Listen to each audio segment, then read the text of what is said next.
Ah, it's been a while, don't you think? It's been like at least what 3, 4, I don't know, maybe even 5 months since the first part. I ain't even gonna lie, I had the script ready for a while now. I just never felt like recording. But today's the day. So let's get on with part 2 of What If Luffy Had a Rinnegan.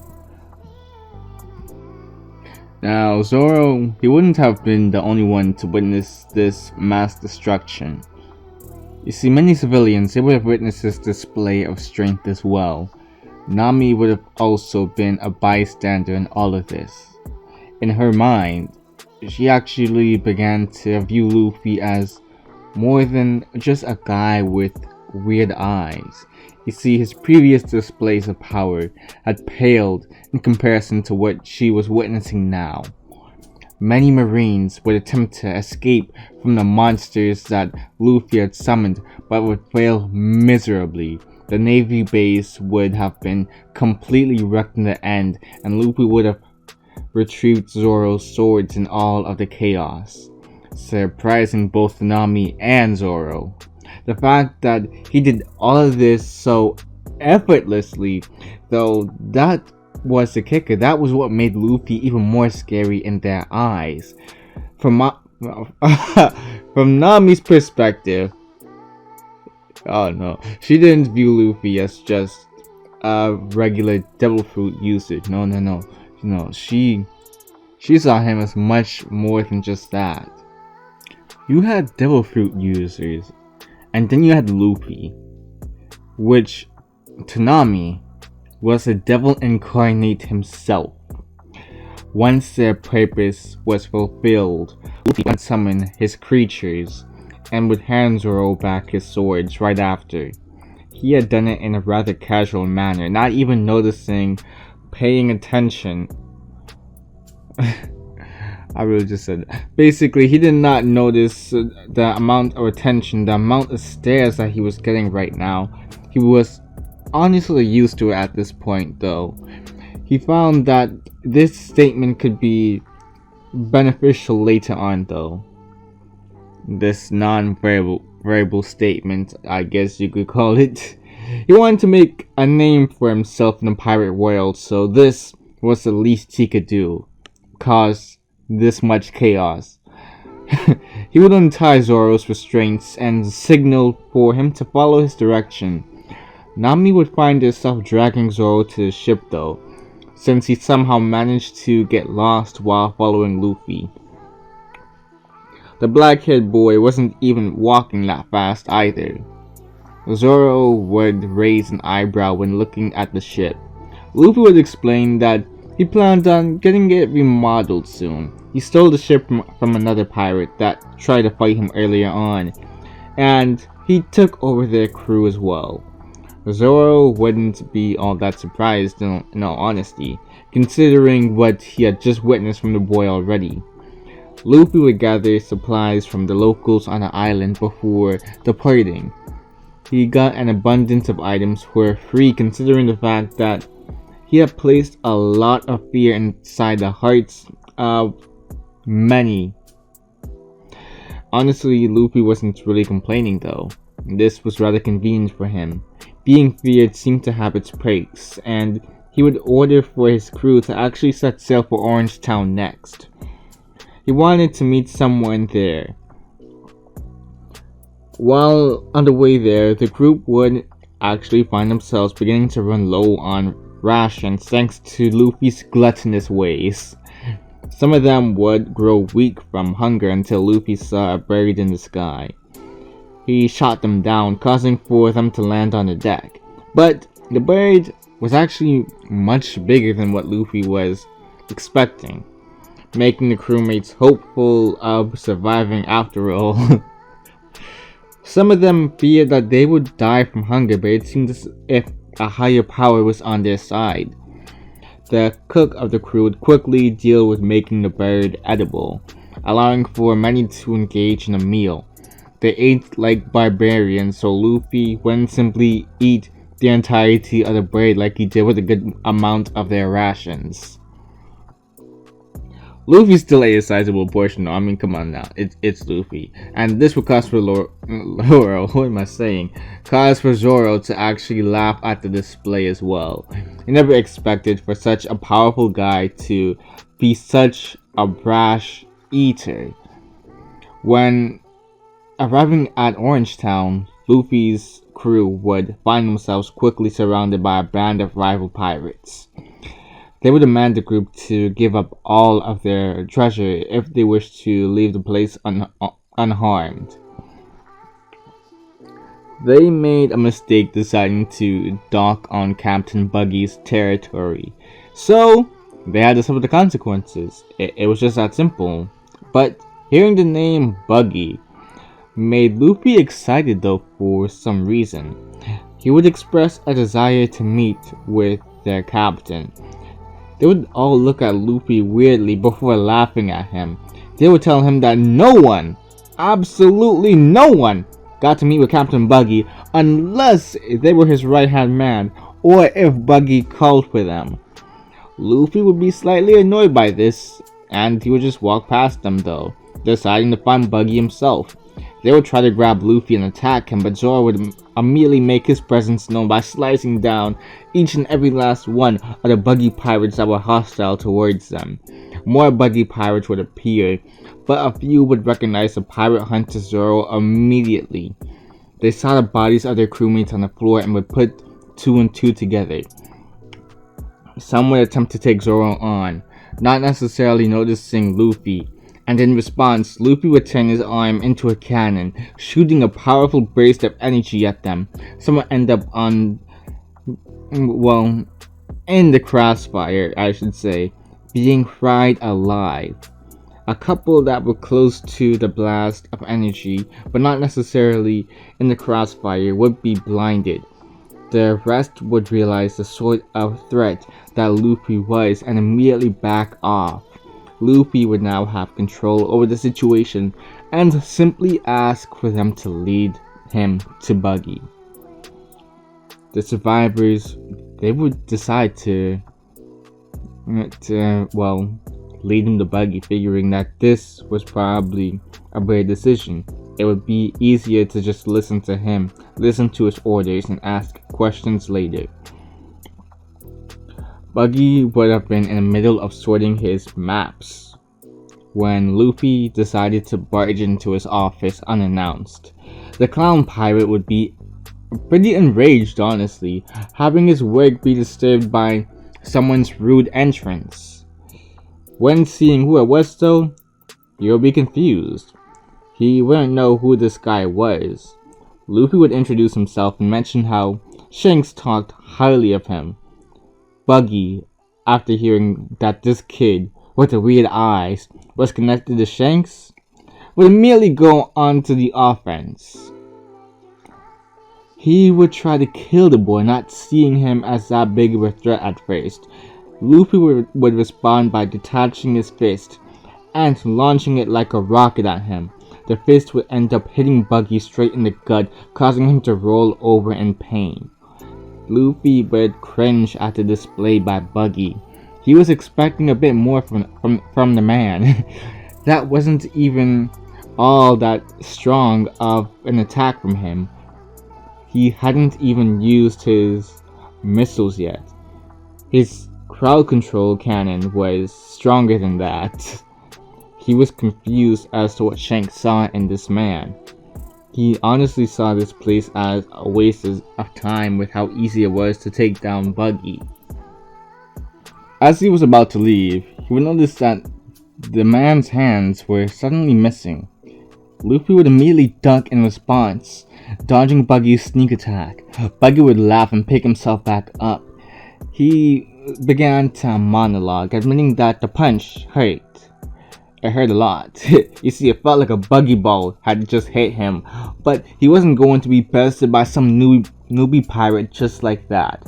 He would try to separate his body into multiple pieces and try to attack Luffy.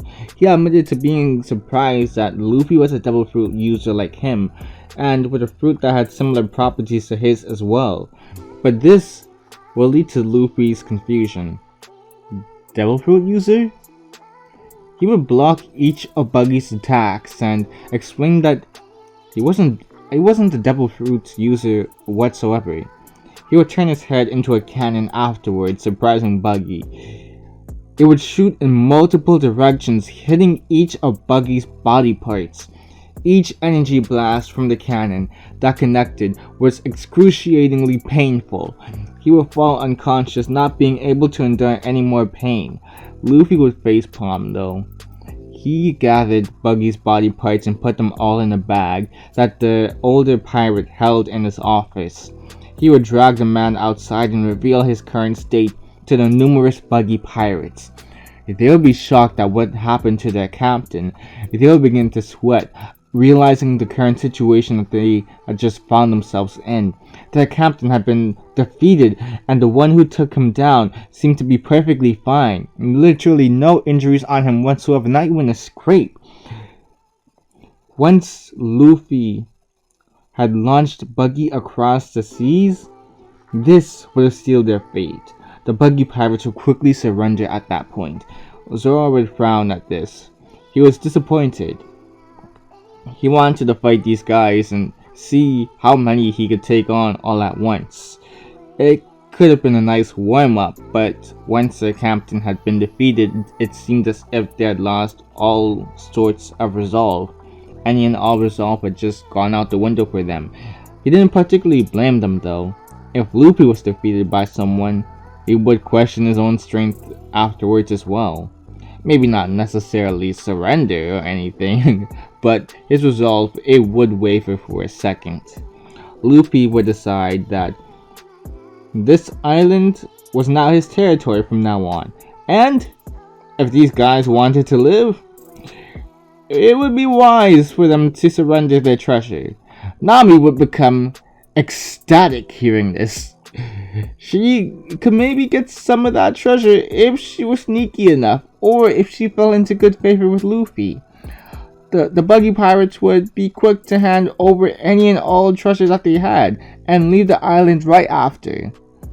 Luffy, looking at the state of this island, would decide to leave behind one bag of treasure, explaining to Nami that the people here probably needed it more.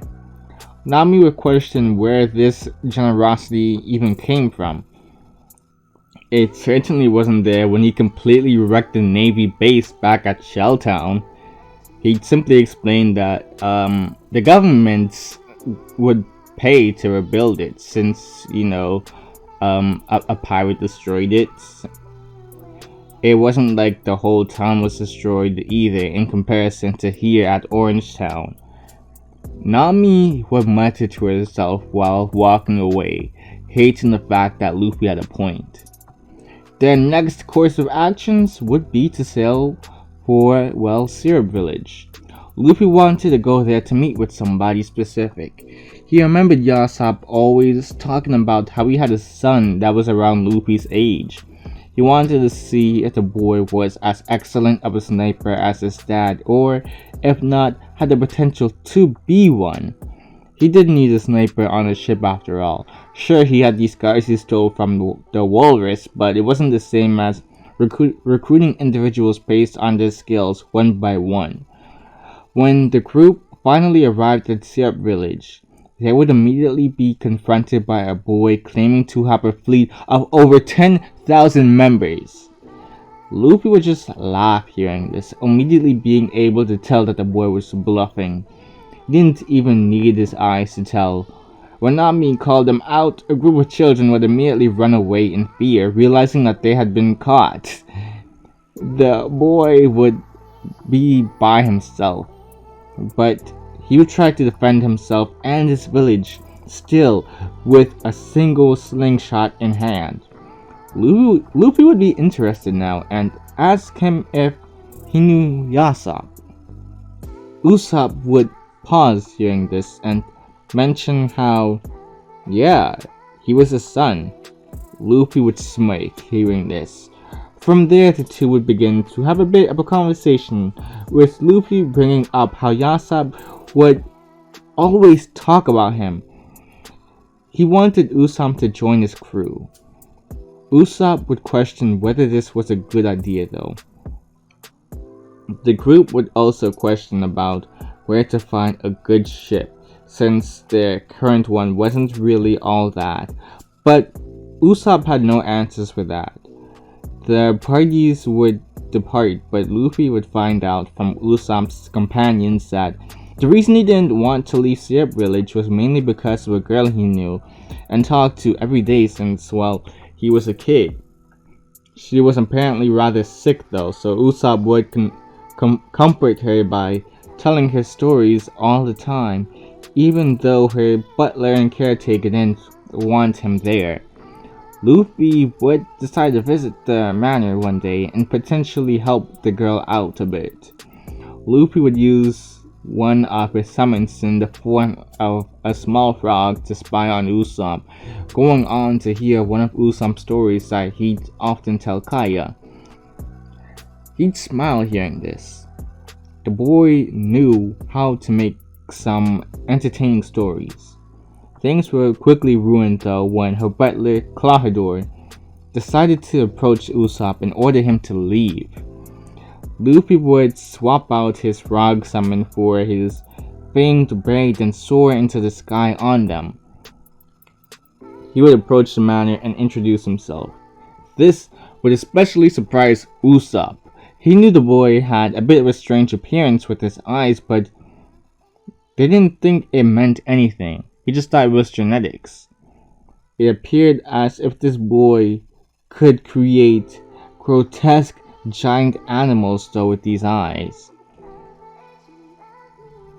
And for some reason, these summons, they all had eyes like him. Klahadore would actually demand that the both of them leave the premises immediately, but Luffy would refuse. This would leave Klahadore appalled. Luffy would let him know that he is not the owner of the property, so he did not necessarily have to listen to him. The owner was Kaya, and not once did she request that Usopp leave. She enjoyed this company enough to, well, allow him to stay for so long. The only time that anybody even told him to leave was when Klahadore came, and Klahadore, not being the owner of the property, of course, really had no say here. This was according to one of the summons that were listening in on their conversation the whole time. He would then reveal that, yeah, the frog was a summon that he summoned earlier.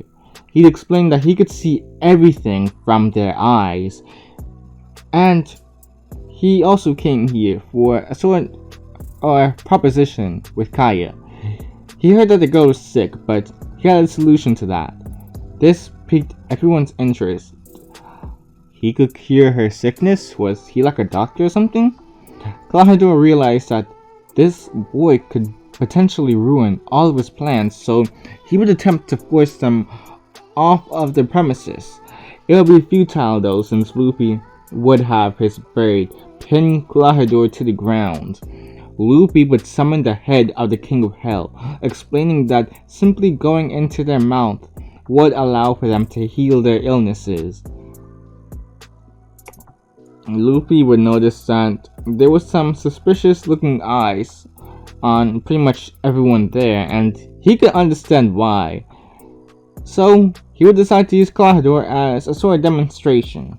As a result, the braid would break several of Klahadore's bones as a sort of brutal display of strength before Luffy would find it sufficient enough to throw him inside the King of Hell. They would initially chew him up, making everyone believe they ate him.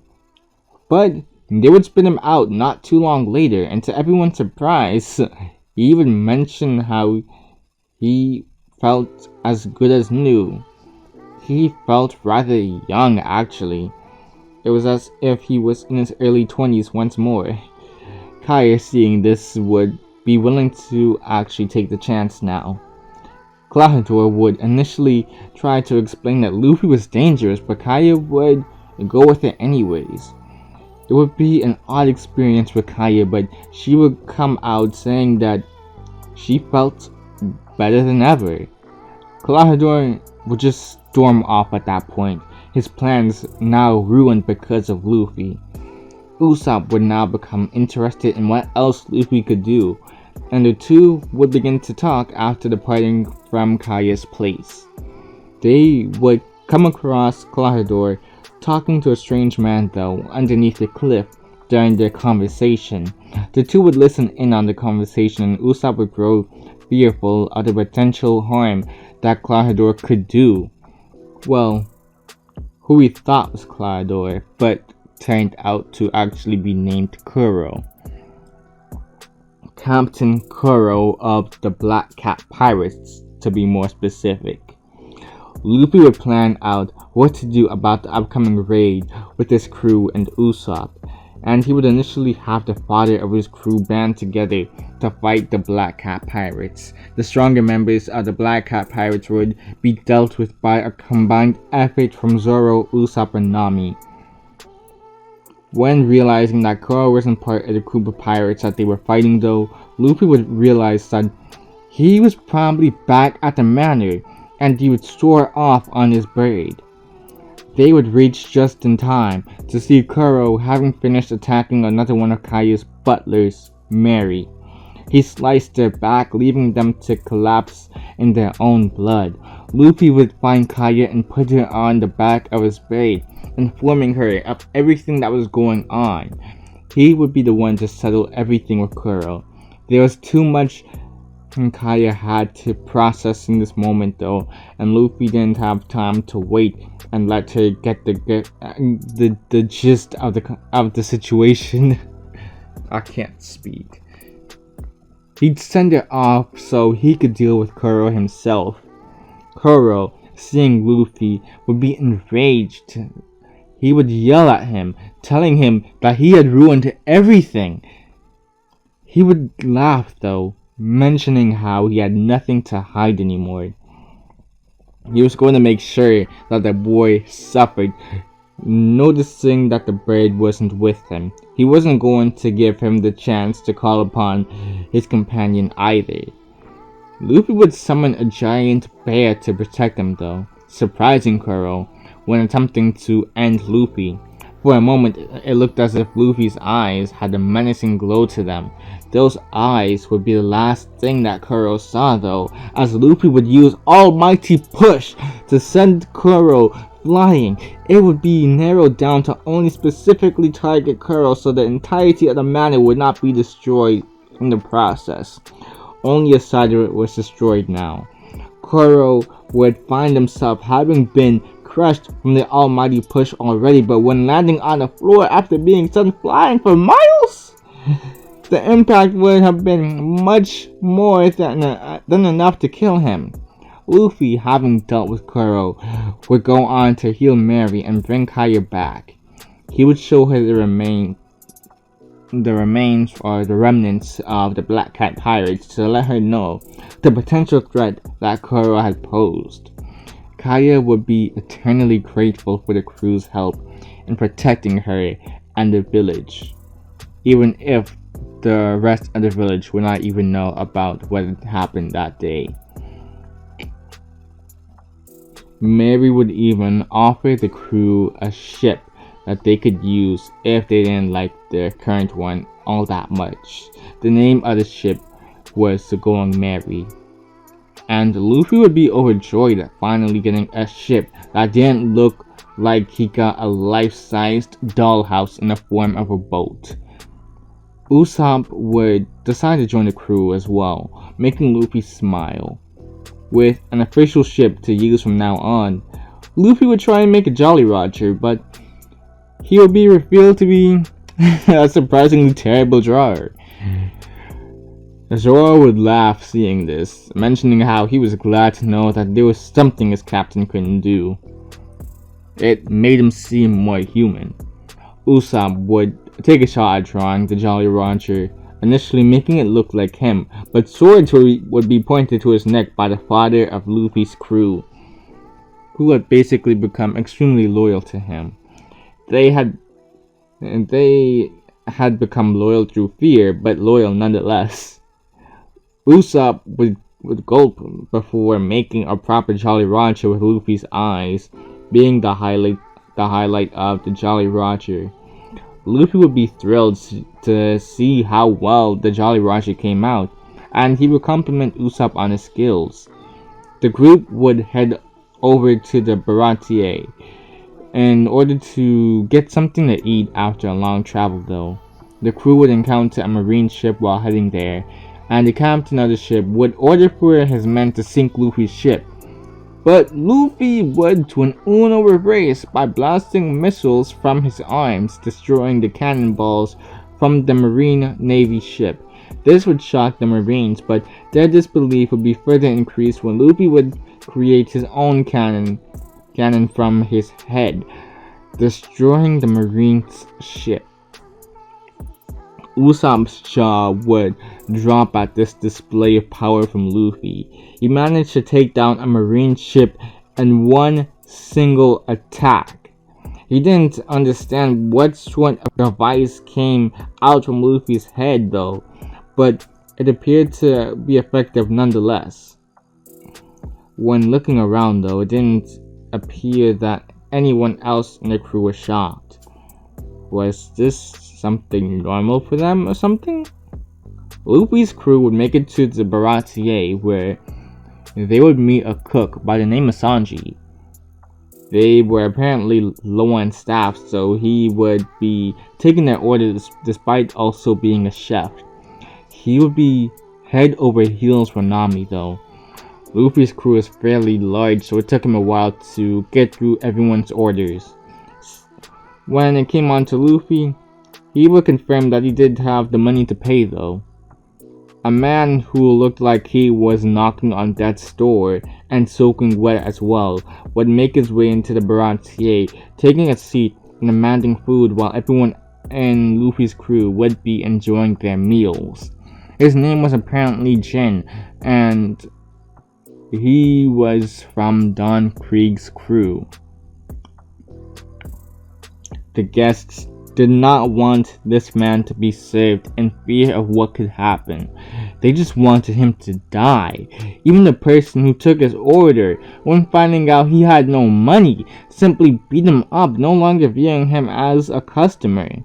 Luffy would watch Sanji take care of Jindo, mentioning how no one deserved to die from hunger. The cook had now gained Luffy's interest.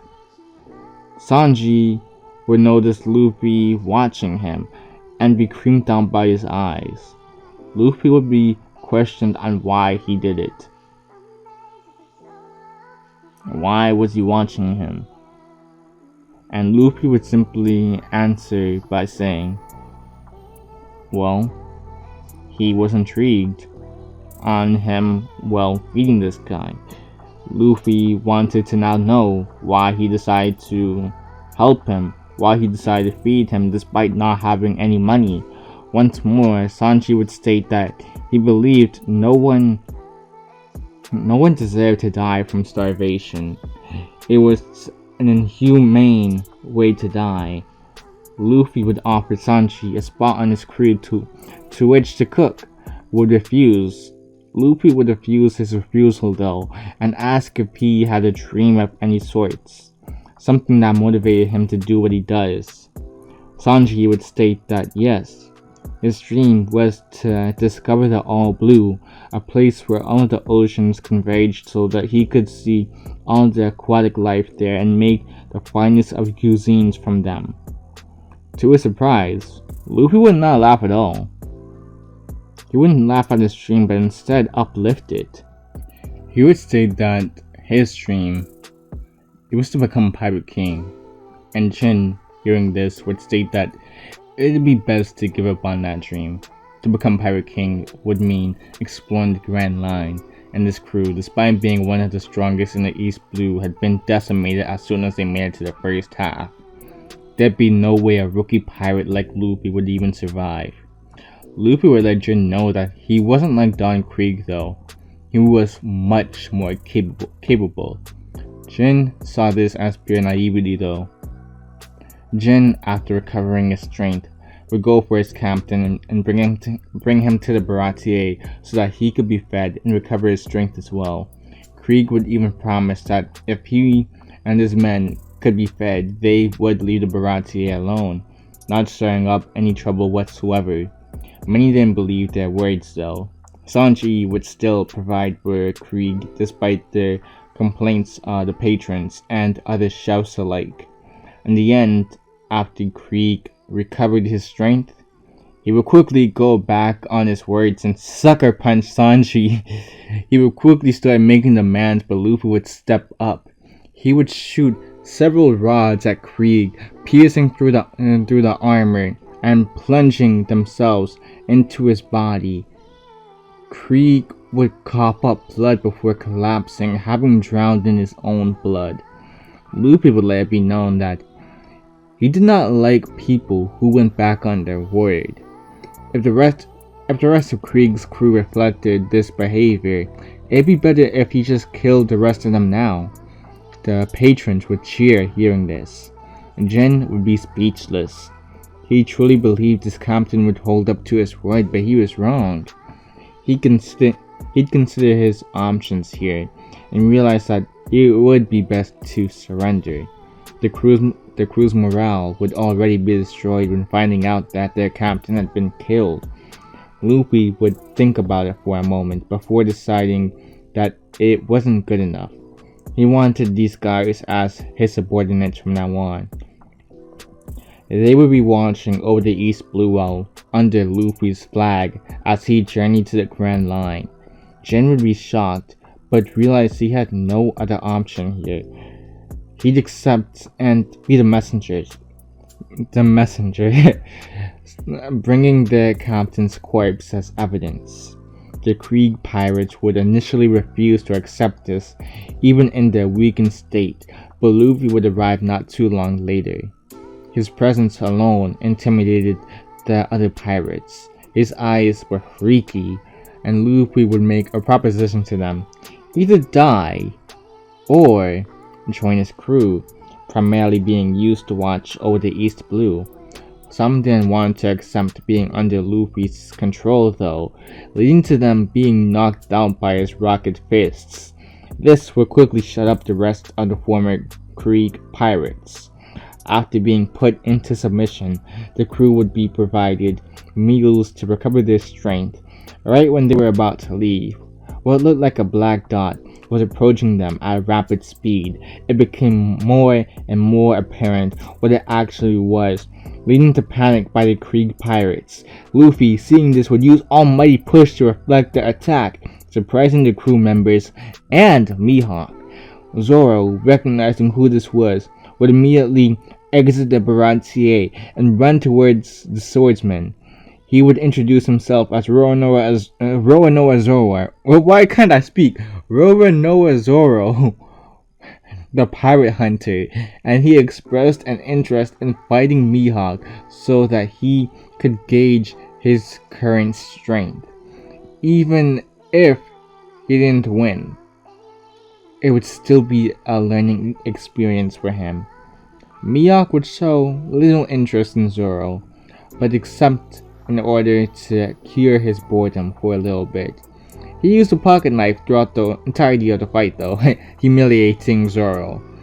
Luffy would watch though, unsurprised that Zoro was being treated like a fly in front of Mihawk. After all, Zoro was a big fish in a small pond. When they arrived in the Grand Line, he would realize that it was full of fish like him and Mihawk. Well, Mihawk was a shark. He never had a chance, but Luffy would make sure his swordsman accomplished his dream of becoming the world's strongest, or well, the world's greatest swordsman. They would just need a little bit of elbow grease, that's all. Luffy would be pleasantly surprised when Mihawk decided to honor Zoro though, by using Yoru in order to deliver the final strike to Zoro. Luffy would offer to heal Zoro, but he refused. He wanted to keep the scar in order to remember the humiliating defeat, and would promise Luffy that, moving forward, he would never lose a fight again. This made Luffy smile. He would hold the swordsman to his word.